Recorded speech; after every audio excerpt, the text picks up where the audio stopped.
Now we move on to our next news. Voters across the Netherlands headed to the polls in a tightly contested snap election, dominated by debates over immigration, housing, shortages, and the future of Dutch engagement in Europe. Polling stations were opened in venues ranging from city halls and schools to windmills, churches, and the Anne Frank House Museum, where Amsterdammers lined up early to cast their ballots. The vote was followed by the collapse of the previous four-party coalition led by anti-Islam populist Geert Wilders, who triggered its downfall in June over disagreements on asylum policy. Geert Wilders' Party for Freedom is projected to win the most seats, but mainstream parties have ruled out forming a coalition with him and his party. The vote highlights deep polarization over migration, housing shortages, and the Netherlands' role in Europe. Coalition negotiations are expected to begin on Thursday following proportional representation results in exit polls after 9 p.m. local time. Let's listen into a few comments made by voters. Ik hoop heel erg dat de partij waar ik op ga stemmen, Partij van de Arbeid, dat die de grootste wordt. Dat we in ieder geval een links kabinet krijgen. One big theme is the future, and for one that's climate. And I have kids, and I want to be able to look myself in the mirror and make right choices. But I also would like the national parties to make the right choices. So that's for me very. I feel that it was necessary, and I'm happy that I can vote again. I feel like the last period in the Dutch politics has been a bit turbulent, and I don't feel like a lot of things have changed in a good way. So I'm voting for change, and I hope that the politics, the people in the parliament can work a little bit more together and make it better. Yeah. Places like the Anne Frank House and other memorials that serve today as a polling station across the country remind us of what has happened in the past when democracy and the rule of law were absent. The fact that people can cast their votes here in places like this, places that then finally shape our common future, I feel is critical for our lives individually, socially, as a community, as a country.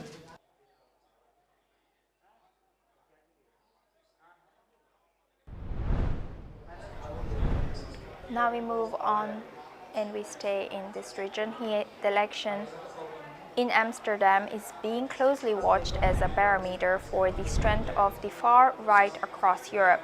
Over the past 2 decades, the Netherlands has seen a steady rise in populist and nationalist parties, and many residents say the country now feels more divided than ever.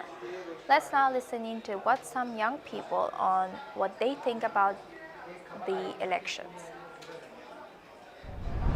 I think the country is a bit divided over the last 20 years, so I hope this election will be about coming together. He has a very big love-hate relationship in the country, right? So I think he has a good network. He's a smart guy, but people on the right, I think he's very elite. So. We have to vote because there are so many things going on in the world, and I just want it to be better for everybody and not just for a certain group of people. Yeah. So that's why I'm voting.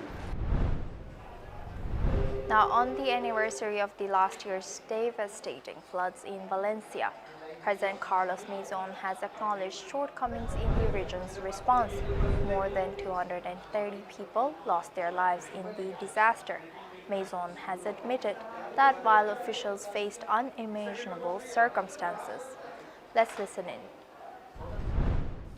Hace un año, cuando las riadas provocaron consecuencias devastadoras que hoy seguimos sanando humanamente y reparando materialmente, hubo cosas que debieron funcionar mejor. Hoy no es el día para la confrontación, pero sí debemos reflexionar ante el desamparo que sintieron tantos valencianos, también los días posteriores, cuando fuimos conociendo la magnitud de una tragedia inabarcable. Tratamos de hacer lo mejor en una circunstancia inimaginable, pero en muchos casos no fue suficiente y hoy, de nuevo, debemos. 4 Bulgarians have gone on trial in Paris for allegedly defacing a Jewish memorial with red handprints in May of 2024. Prosecutors say the act may have been part of foreign interference, possibly linked to Russia. The case has drawn attention amid ongoing concerns about attacks on Jewish sites across Europe. Authorities say the trial will examine both the motives and the wider implications of such acts. Let's listen into what the defendant's lawyer has said. Alors je représente un des mis en cause effectivement qui reconnaît avoir tagué effectivement différents immeubles dans Paris dont l'enceinte du mémorial de la Shoah et plus précisément le mur des Justes. En revanche, il nie catégoriquement toute intention. C'est toute la difficulté de ce procès puisque le tribunal en réalité n'est pas saisi des faits d'ingérence puisque l'infraction a été créée postérieurement à cette affaire. Donc au moment où les faits sont commis, en fait, il n'y a pas d'infraction d'ingérence. Or, nous savons tous évidemment que l'ombre de la Russie plane sur cette salle d'audience, mais malheureusement, ce n'est pas la Russie qui va être jugée, ce sont des simples exécutants qui n'avaient même pas conscience d'agir indirectement pour les intérêts. After the multi-million-dollar jewel theft at the Louvre Museum, Paris prefect Patrice Faure has said that he was firmly opposed to setting up a permanent police station inside of the building. The request has been made by Louvre President Laurence Descartes, who admitted to serious security failures during this heist. On October 19th, thieves used a motorized lift to enter the museum's Apollo Gallery through a window and escaped with 8 pieces of crown jewels. The first alert to police did not come from the museum's internal alarms, but from a cyclist who spotted the thieves outside. Prefect Faure has rejected the call for a dedicated police post inside of the Louvre Museum, saying it would set a poor precedent and offer little defense against fast, mobile crews. He has stressed that the focus should instead be on systematic and technological security improvements. Let's listen into what he has said. Suite à l'audition de Madame Descartes, c'est est-il pertinent ou pas de disposer d'un commissariat à l'intérieur du musée? Bon, alors je ne vais pas paraphraser ce qu'a dit mon prédécesseur, actuel ministre de l'Intérieur, mais bien évidemment, j'y suis fermement opposé pour 2 raisons. Parce que si nous donnions droit à cette demande, en fait, tout l'établissement demanderait à ce que nous installions un musée, un commissariat dans chacun des musées ou chacune des infrastructures étatiques ou pas, d'ailleurs, qui couvrent notre territoire. Et je pense que là, évidemment, nous aurons quelques difficultés, étant entendu, en plus, qu'en général, quand on est cambrioleur, on ne reste pas dans l'endroit où on a cambriolé, mais on essaie d'aller plutôt à l'extérieur pour sortir les bijoux. Et donc, je préfère rester plutôt sur la partie parimétrique, ce qui est déjà fait. Now we may move on to our next news and we stay in the region. British Prime Minister Keir Starmer has declined to commit to a previous pledge not to raise taxes on working people ahead of a budget next month, by saying that upcoming forecasts would show the economy was in a worse state than he thought. Conservative Party opposition leader Kemi Badenoch has asked Keir Starmer if he stood by his promise not to increase income tax, social security contribution, or value-added sales tax. Keir Starmer and Kemi Badenoch have reacted to this situation. Let's listen in. Well, Mr. Speaker, I'm glad that the Leader of the Opposition is now finally talking about the economy. I can update the House, Mr. Speaker. Retail sales are higher than expected.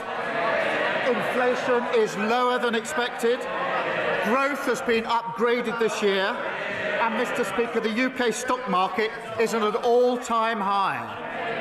The budget is on the 26th of November, and we will lay out our plans. But I can tell the House now that we will build a stronger economy, we will cut NHS waiting lists and deliver a better future for our country. All he knows how to do is tax, tax, tax. If you work, they tax you more. If you save, they tax you more. If you buy a home, they tax you more. None of these taxes were in the manifesto, which he had 4 years to prepare. Mr. Speaker, he is raising taxes because he is too weak to control spending. He's blaming us, he's blaming the OBR. Last week they were blaming Brexit. Isn't the truth that with this Prime Minister, it's always someone else's fault? Meanwhile, Prime Minister Keir Starmer has stated that he would not announce the budget plans in advance, but expected downgrade of Britain's productivity outlook by official forecasts presented a judgment on the Conservatives' 14 years in office.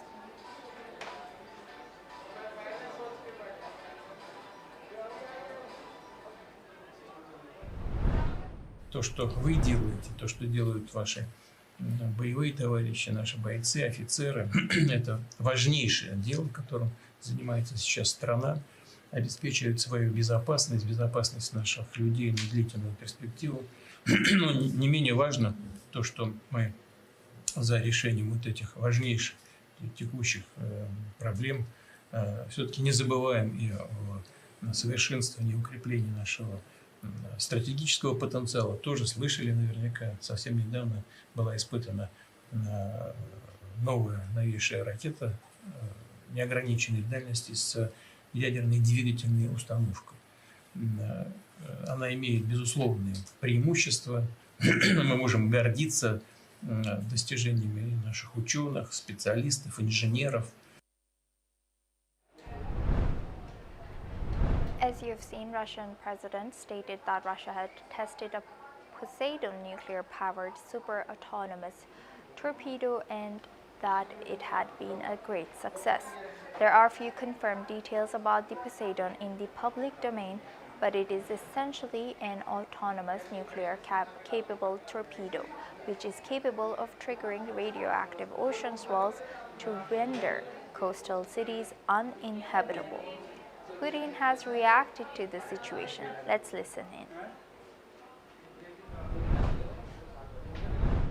То, что вы делаете, то, что делают ваши боевые товарищи, наши бойцы, офицеры, это важнейшее дело, которым занимается сейчас страна, обеспечивает свою безопасность, безопасность наших людей на длительную перспективу. Но не менее важно то, что мы за решением вот этих важнейших текущих проблем все-таки не забываем и о совершенствовании и укреплении нашего стратегического потенциала. Тоже слышали наверняка, совсем недавно была испытана новая новейшая. Putin has last weekend held a nuclear launch drill, and on Sunday he has announced that Russia has successfully tested its nuclear-powered Buristik cruise missile, a nuclear-capable weapon Moscow says can pierce any defense shield. With that, it's a wrap on the newsroom. Keep watching for more news breaking updates.